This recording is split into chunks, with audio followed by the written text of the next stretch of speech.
எல்லோருக்கும் வணக்கம். நான் உங்கள் டாக்டர் பிள்ளை, எண்மறை மருத்துவர். இன்றைக்கி நம்ம பார்க்க போகிற விஷயம் பார்த்திங்கன்னா, நீங்கள் தலைப்பிலே பார்த்துருப்பீங்க.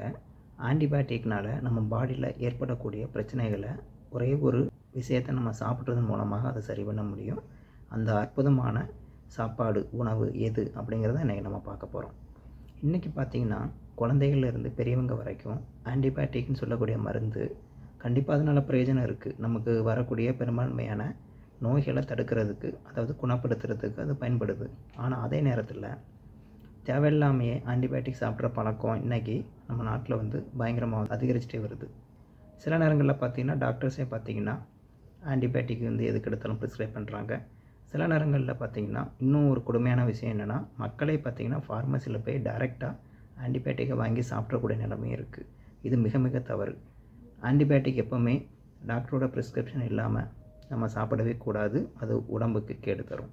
சரி, இப்போ நம்ம விஷயத்துக்கு வரலாம். எப்படி நீங்கள் ஆன்டிபயோட்டிக் சாப்பிட்றீங்க, அதுக்கப்புறம் பார்த்திங்கன்னா எந்த உணவை சாப்பிட்டா இந்த பிரச்சனையிலேருந்து விடுபடலாம் அப்படின்னு பார்க்கலாம். இந்த உணவு பார்த்திங்கன்னா குழந்தைகள்லேருந்து பெரியவங்க வர யார் வேணாலும் சாப்பிட்லாம். அது ஒன்றுமே இல்லை. அது பார்த்திங்கன்னா வாழைத்தண்டு, அதாவது ஆங்கிலத்தில் பனானா ட்ரீன்னு சொல்லுவோம், தமிழில் வாழை மரம்னு சொல்லுவோம். வாழை மரத்தில் பார்த்திங்கன்னா நம்மளுக்கு பழங்கள் கிடைக்கிது.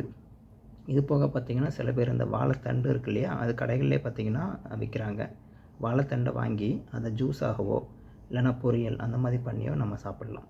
முக்கியமான விஷயம், இது நீங்கள் நோய் இருக்கும்போது சாப்பிடக்கூடாது. நான் சொல்ல வர்றது என்னென்னா, நல்லா கேட்டுக்கோங்க. நீங்கள் ஒரு நோய்க்கு ஆன்டிபயோட்டிக் சாப்பிட்றீங்க அப்படின்னா, நோயெல்லாம் குணமான அப்புறம் ஆன்டிபயோட்டிக்கை ஸ்டாப் பண்ண அப்புறம் ஒரு 3 நாள் கழித்து தான் இது சாப்பிட்ணும்.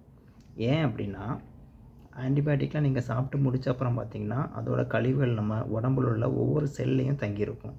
அப்போ நீங்கள் ஒரு 3 நாள் கழித்து இதை சாப்பிடும்போது தான் முழுமையாக ஒவ்வொரு செல்லில் உள்ள அந்த கழிவுகளை நீக்கிறதுக்கு இந்த வாழைத்தண்டு உதவி புரியுது. ஏற்கனவே இந்த வாழைத்தண்டு உங்களுக்கு தெரியும், கிட்னியில் கல் வராமல் இருக்க சில பேர் சாப்பிடுவாங்க. ஸோ அதுக்கும் பிரயோஜனமாக இருக்குது. அப்படி சாப்பிடக்கூடியவங்க வாரத்துக்கு 2 நாள் மட்டும் தான் சாப்பிட்ணும்.